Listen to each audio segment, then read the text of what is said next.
Assalamualaikum warahmatullahi wabarakatuh. Kami dari kelompok 5 akan mempresentasikan hasil diskusi kami yang berjudul Balance Scorecard dan Biaya.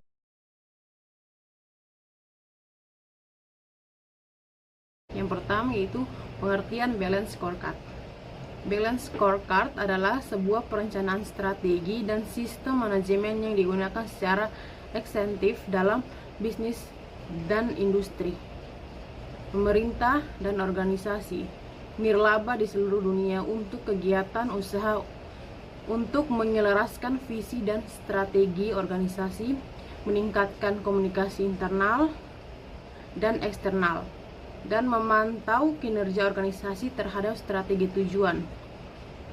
Ini berasal dari Dr. Robert Kaplan, Harvard Business School, dan David Norton sebagai kerangka pengukuran kinerja yang strategi, menambahkan non-ukuran kinerja keuangan tradisional, metrik keuangan untuk memberikan para Yang kedua, konsep dasar Balance Scorecard. Menurut Robert S. Kaplan dan David P. Norton dalam Capitine 2000, konsep Balance Scorecard dikembangkan untuk melengkapi pengukuran kinerja finansial atau dikenal dengan pengukuran kinerja tradisional, dan sebagai alat yang cukup penting bagi organisasi perusahaan untuk merefleksikan pemikiran baru dalam era komparatif dan aktivitas organisasi.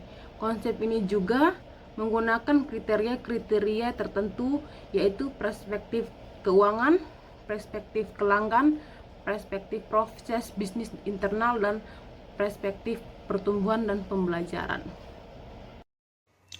Materi berikut yaitu ukuran kinerja Balance Scorecard. Nah, dalam implementasinya, ukuran-ukuran kinerja secara sistematis harus saling menunjukkan hubungan material. Nah, ukuran non-keuangan dirancang berdasarkan target keuangan, dan sisi lain implementasi faktor non-keuangan harus berkorelasi positif terhadap kinerja keuangan perusahaan. Nah, dalam konsep Balance Scorecard, ukuran kinerja manajemen dibagi menjadi 4 perspektif yang terdiri dari: yang pertama, perspektif keuangan; yang kedua, perspektif bisnis internal; yang ketiga, perspektif pelanggan; yang keempat, perspektif inovasi dan pembelajaran. Balance Scorecard dan proses manajemen. Model Balance Scorecard memperagakan hubungan antara sasaran keuangan, konsumen, bisnis internal, serta pembelajaran dan pertumbuhan secara berjenjang sebagai ukuran kinerjanya. Dalam implementasinya, kemampuan mengubah sesuatu untuk memenuhi kebutuhan konsumen dapat meningkatkan kapabilitas personel, pendapatan per karyawan, dan meningkatkan rasio perkenalan tugas. Untuk memudahkan pengukuran hubungan antara input dan output, ukuran dalam proses pengendalian, maka ukuran-ukuran tersebut dapat dinyatakan dengan angka-angka yang variatif tergantung pada kondisi internal masing-masing perusahaan. Untuk menstimulasi kinerja keuangan yang optimal, diperlukan pemantauan input dan proses pengukuran secara korelatif. Bagaimanapun, output ukuran finansial merupakan target akhir dari mayoritas organisasi komersial. Namun untuk menghasilkan nilai ukur tersebut, diperlukan proses yang melekat pada variabel non-keuangan yang memengaruhinya. Perspektif pelanggan. Perspektif pelanggan difokuskan pada bagaimana organisasi memperhatikan pelanggannya agar berhasil. Mengetahui pelanggan dan harapan mereka tidaklah cukup. Suatu organisasi juga harus memberikan insentif kepada manajer dan karyawan yang dapat memenuhi harapan pelanggan. Bill Marriott mengatakan, "Take care of your employee and they take care of your customer." Perusahaan antara lain menggunakan tolak ukur kinerja berikut pada waktu mempertimbangkan perspektif pelanggan. 1. Kepuasan pelanggan. 2. Retensi pelanggan. 3. Pangsa pasar. Dan yang keempat, kemampulabaan pelanggan. Perspektif bisnis internal. Dalam perspektif ini, organisasi diminta untuk mengidentifikasi dan mengevaluasi efisiensi serta efektivitas dari proses internal mereka. Proses internal mencakup segala aktivitas yang dilakukan organisasi untuk menciptakan nilai bagi pelanggan dan pemangku kepentingan lainnya. mulai dari desain produk, pengelolaan rantai pasokan, hingga layanan purna jual. Kaplan dan Norton menekankan pada bahwa untuk mencapai keunggulan kompetitif, organisasi harus mampu melakukan proses-proses internal dengan lebih efisien dan efektif dibandingkan pesaing mereka. Salah satu cara untuk mencapai hal ini adalah dengan terus-menerus mencari peluang untuk melakukan inovasi proses dan perbaikan berkelanjutan. Perspektif inovasi pembelajaran dan pertumbuhan, perspektif ini menggarisbawahi pentingnya aset-aset tidak berwujud yang dimiliki oleh organisasi seperti sumber daya manusia, teknologi, serta kemampuan untuk berinovasi.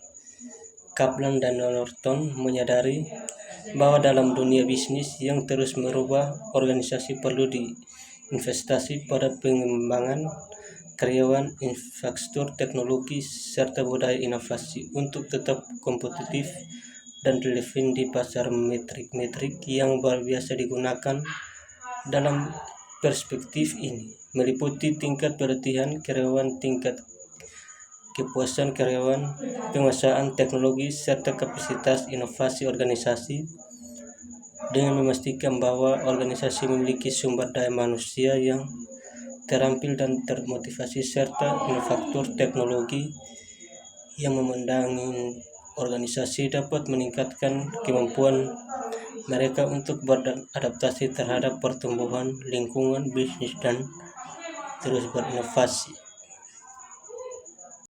Perspektif keuangan. Perspektif keuangan memainkan peran penting dalam mengukur kinerja organisasi.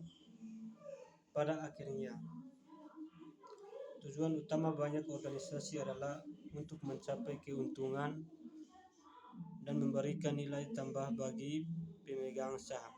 Namun dalam konteks balance sheet scorecard, indikator keuangan tidak lagi menjadi satu-satunya ukuran kesuksesan. Metrik-metrik seperti pertumbuhan pendapatan laba bersih, return on investment (ROI) dan margin keuntungan tetap penting, tetapi lebih dilihat sebagai hasil akhir dari implementasi strategi.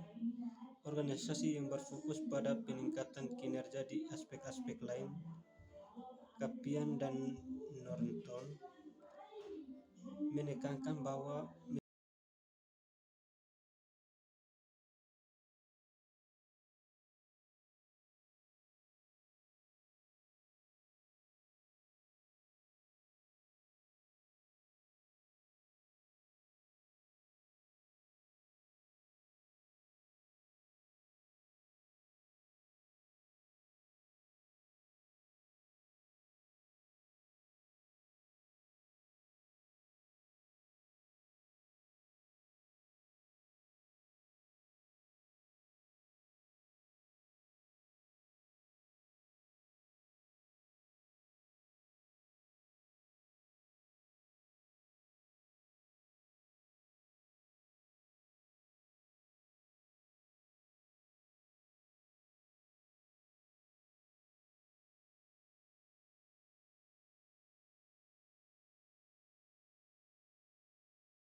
kualitas adalah biaya yang dikeluarkan oleh perusahaan karena adanya barang cacat. Dengan kata lain, biaya tersebut dikeluarkan untuk meningkatkan kualitas produk atau mencapai standar yang telah ditetapkan.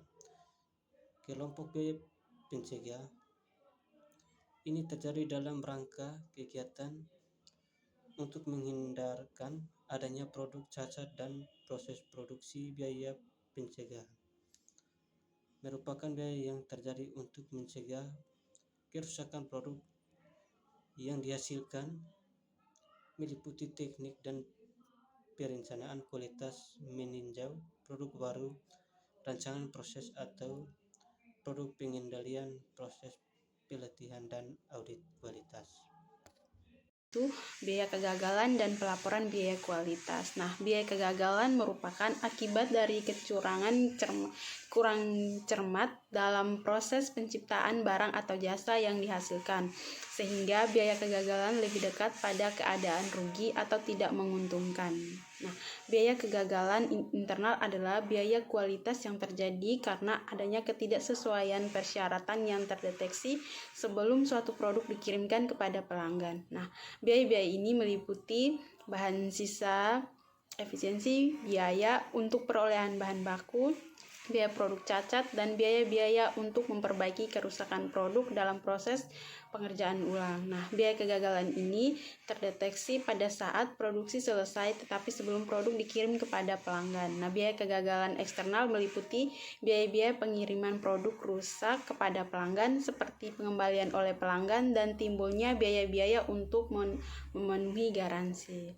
Nah, yang berikut ada laporan biaya kualitas. Nah, laporan biaya kualitas pentingnya biaya kualitas terhadap segi keuangan perusahaan dapat dinilai lebih mudah dengan menampilkan biaya-biaya kualitas sebagai persentase dari penjualan aktual. Nah, ada dua pandangan mengenai biaya kualitas optimal, yaitu pandangan tradisional yang mengacu pada pencapaian terkait kualitas yang dapat diterima dan pandangan kontemporer yang dikenal sebagai pengendalian kualitas total. Nah, setiap pandangan menawarkan kepada para manajer masukan pandangan tentang bagaimana biaya kualitas sebaiknya dikelola.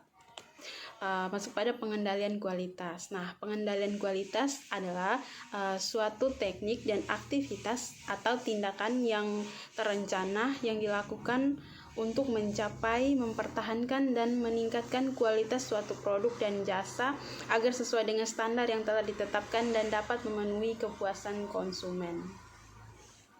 Nah, yang pertama ada tujuan pengendalian kualitas. Nah, tujuan dari pengendalian kualitas menurut Sofjan Asauri adalah agar barang hasil produksi dapat mencapai standar kualitas yang telah ditetapkan. Nah, mengusahakan agar biaya inspeksi dapat menjadi sekecil mungkin. Nah, mengusahakan agar biaya desain dari produk dan proses dengan menggunakan kualitas produksi tertentu dapat menjadi sekecil mungkin. Nah, mengusahakan agar biaya produksi dapat menjadi serendah mungkin. Yang bagian B ada faktor-faktor pengendalian kualitas. Itu yang pertama, kemampuan proses, spesifikasi yang berlaku. Yang ketiga, tingkat ketidaksesuaian yang dapat diterima. Yang keempat, biaya kualitas. Nah, dan yang ke C ada tahapan pengendalian kualitas. Yang pertama, standar kualitas bahan baku yang akan digunakan.